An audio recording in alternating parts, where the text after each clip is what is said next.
Bab 013. Baiklah, pasrah Rizal. Mau tidak mau dia membiarkan Nadine turun dari atas pangkuannya. Lalu keluar dari dalam mobil ini. Dengan langkah anggunnya, Nadine pergi dari basement itu dan Rizal terus menatap punggung Nadine sampai menghilang dari pandangannya. Entahlah, tapi Rizal benar-benar ingin memiliki Nadine seutuhnya. Bahkan apapun keinginan Nadine sebisa mungkin akan Rizal turuti. Sedalam itu keinginannya tentang Nadine. Sebuah hasrat yang selama ini tidak pernah dia miliki untuk wanita-wanitanya yang terdahulu. Bersama Denisa dan yang lain-lainnya, Rizal hanya butuh kepuasan di atas ranjang. Tidak peduli tentang perasaan wanita-wanita itu, terserah yang penting dia puas. Tapi bersama Nadine tidak, rasanya ingin lebih dalam lagi, menyangkut tentang perasaan dan rasa nyamannya. Apa iya aku mau tobat jadi Casanova? Gumam Rizal. Dia geleng-geleng kepala sendiri, masih belum yakin dengan pemikirannya itu. Dia juga belum tahu sejauh mana ketertarikannya pada Nadine. Mungkin setelah mendapatkan hal yang paling berharga bagi Nadine, rasa menggebu di dalam hatinya ini pun akan menghilang. Ya, Rizal memang seberengsek itu. Sementara itu di lantai 5 perusahaan ini, Nadine telah tiba di meja kerjanya dan mengambil tas serta ponsel yang tadi dia letakkan di atas meja. Amar sudah menunggu dengan banyak pertanyaan di dalam kepalanya. Bagaimana Nat? Apa Tuan Rizal memarahimu? Lalu memintamu untuk segera mengakhiri hubungan dengan asisten Joe. Tanya Amar dengan sangat antusias, bahkan duduknya pun kini mulai menghadap ke arah Nadine. Tentu saja aku dimarah, itu semua karena mulutmu yang terlalu lancang. Lain kali cobalah untuk tidak ikut campur urusan orang lain, tetap fokus pada pekerjaanmu. Di tempat kerjamu yang dulu kamu dipecatkan, jadi jangan sampai di sini kamu dipecat juga, balas Nadine tanpa ampun sedikitpun. Tatapannya bahkan terlihat begitu dingin dan tajam, membuat seolah di antara mereka memang tidak pernah ada hubungan spesial di masa lalu.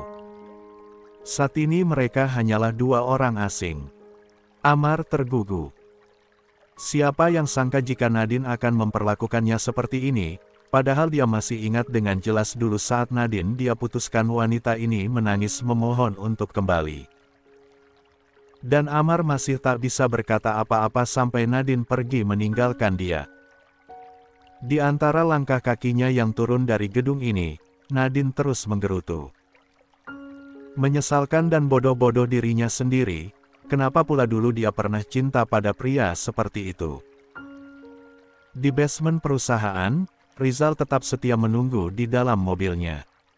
Sampai berselang beberapa menit kemudian akhirnya dia lihat Nadine yang kembali. Berjalan dengan langkah kaki lebar menghampiri mobil dia, lalu membuka pintu mobil dan duduk di sampingnya. Lama sekali. Tidak sampai 20 menit Tuan.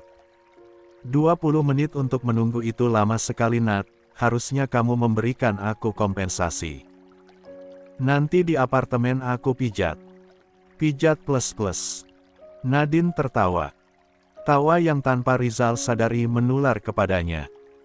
Menempuh perjalanan beberapa menit akhirnya mereka tiba di apartemen. Tapi kemudian keduanya kompak menatap bingung pada apa yang mereka lihat di depan sana. Denisa baru saja keluar dari dalam mobilnya, jelas aja wanita cantik itu hendak berkunjung ke apartemen.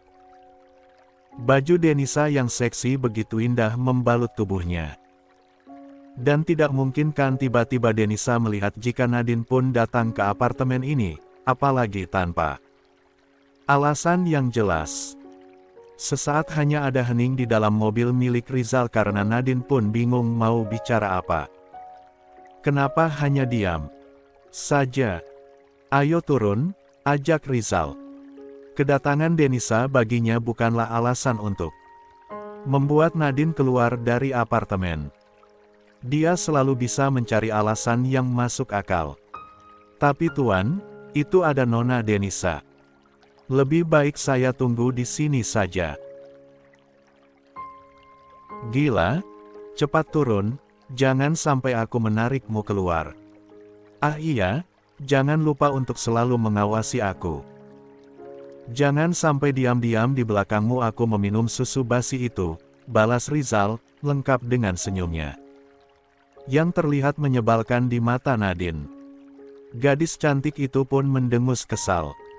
Mau tidak mau akhirnya pun dia turun. Nanti kalau Nona Denisa bertanya kenapa aku kesini jawabnya apa? Kamu diam saja, biar aku yang jawab. Rizal menarik tangan Nadine, ingin menggantinya ketika mereka berjalan. Tapi Nadine menolak, dengan cepat dia menarik tangannya sendiri lalu disembunyikan di balik punggung. Astaga! Batin Rizal. Dia tatap tajam sekretarisnya itu. Tapi Nadine tidak merasa takut sedikitpun. Dia tetap berjalan dengan jarak aman. Denisa tiba lebih dulu di apartemen itu, menekan-nekan bel tapi tidak sahutan. Malah dia melihat Rizal dan Nadine datang dari ujung sana. Dahi Denisa berkerut, bertanya-tanya kenapa dua orang itu bisa datang ke sini bersamaan. Ren, kenapa Nadine bisa bersamamu?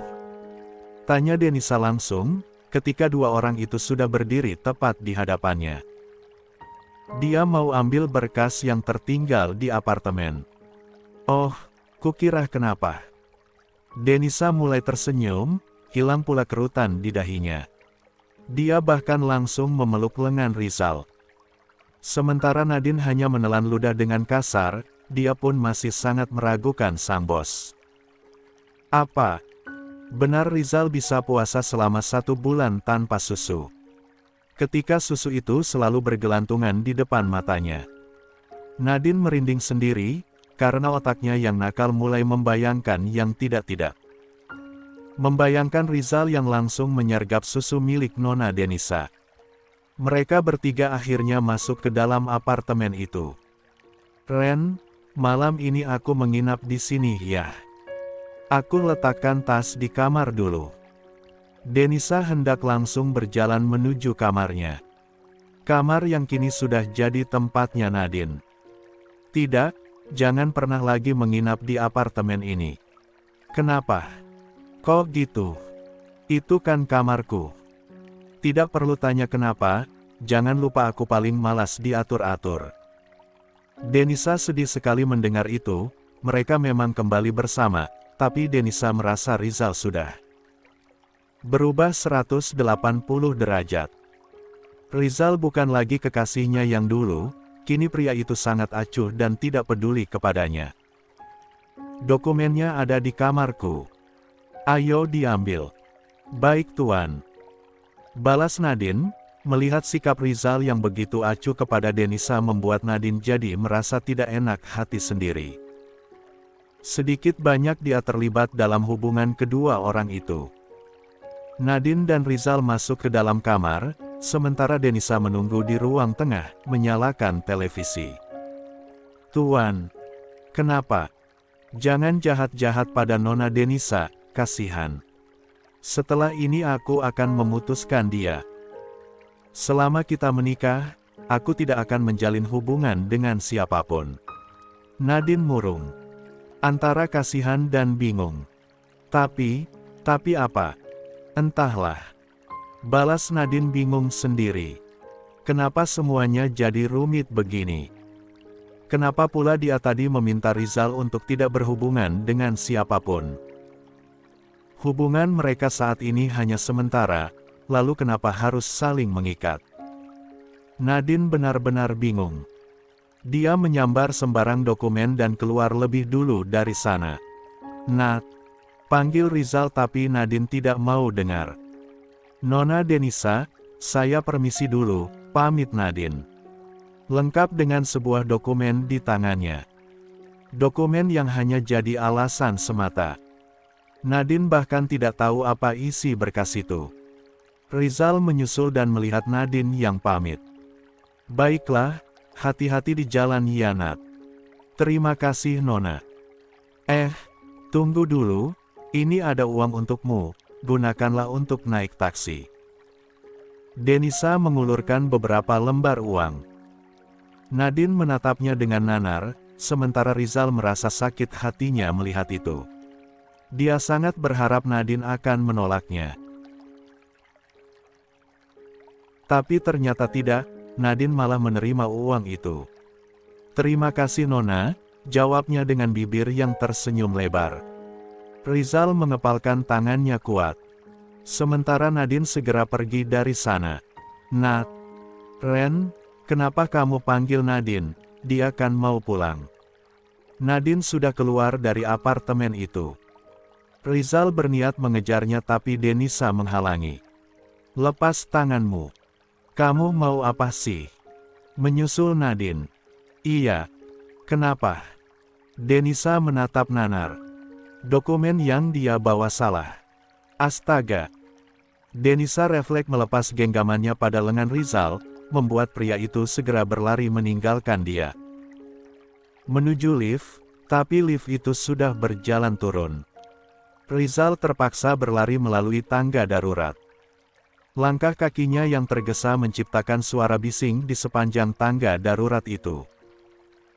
Sampai akhirnya langkah kaki yang buru-buru itu terhenti saat melihat Nadine ada di hadapannya. Wanita itu memang sengaja tidak menggunakan lift, butuh tempat tenang agar otaknya kembali waras. Tapi pria yang nyaris membuatnya gila kini malah ada di sini. Hah! Nafas Rizal yang terengah terdengar jelas. Nadine menelan ludah kasar.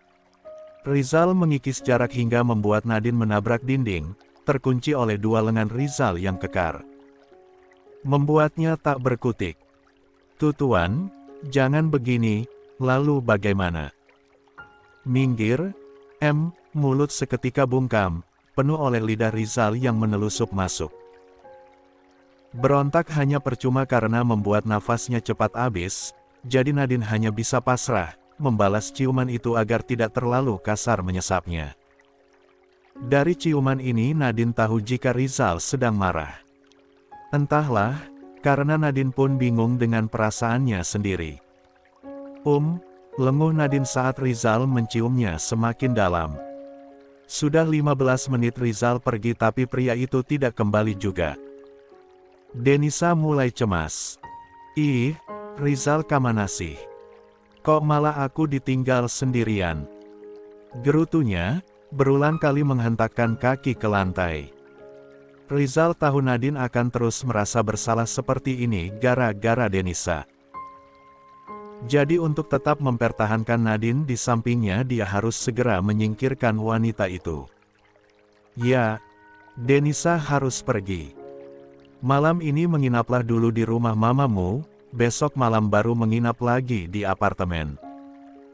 Aku mau selamanya tinggal bersama mama. Jangan membantah, aku paling tidak suka." "Bodoh amat." Astaga. Rizal sampai memegangi kepalanya yang berdenyut, lupa kalau Nadine tidak mudah untuk dia tangani. Rizal lantas kembali mengikis jarak, kembali memeluk pinggang wanita ini dengan erat dan mengelus punggungnya lembut-lembut. Dia kecup sekilas bibir Nadine. "Aku tahu kamu merasa tak enak hati perihal Denisa. Jadi biarlah wanita itu jadi urusanku, kamu tetap fokus saja habiskan uang di black card itu, bersenang-senang agar anak kita juga bahagia, ya." Pinta Rizal, suaranya lembut sekali, bicara dengan menempelkan kening mereka berdua, sampai nafas hangatnya mampu menerka wajah Nadine yang dingin.